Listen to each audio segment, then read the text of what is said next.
Good afternoon and welcome to Nasdaq Trade Talks. I'm your host, Jill Malandrino, Global Markets Reporter at Nasdaq. We've been coming to you live from the Employing U.S. Veterans Conference, brought to you by Military Times and Vets Indexes, live in New York City. And joining me for this segment, we have Quamid. He is the Deputy Assistant Commissioner for New York City Department of Veteran Services.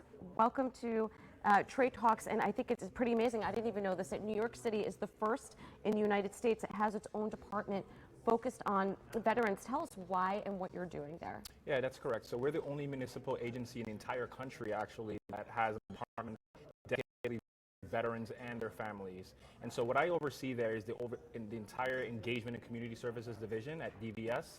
And so what that entails is cultivating partnerships with the public sector, the private sector, as well as not-for-profits. We have partnerships with the universities, our Veterans on Campus initiatives, where we have over 40 colleges and universities throughout New York City that partner together to share learning so they can help help those transition veterans that are continuing their education or just started education for the first time.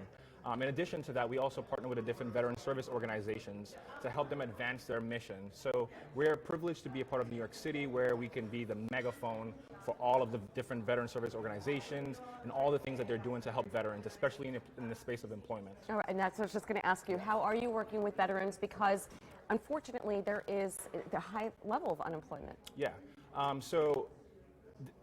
What we try to emphasize is that I think oftentimes employers, hiring managers, whoever have you, they sort of lump veterans into one bucket, and we're not monolithic, right? So you have to really pull apart the data, unpack the data. So on Wall Street, you might have a lot of veterans who are maybe military officers, and so they have different and unique experiences than so of enlisted military, and so is the case across different services. So what we do is we engage the Wall Street and the Veterans on Wall Street initiative that we have, so a consortium of stakeholders there that we share learnings across how we can help the corporate sector better advance initiatives to understand the uniqueness of veterans and their skill sets. In addition to that, we learn from them on what is it that they're looking for, so we can marry up those skills and bridge that gap. In addition to that, we partner with the VA for veterans that may be suffering or have difficulties with PTSD symptoms, for example.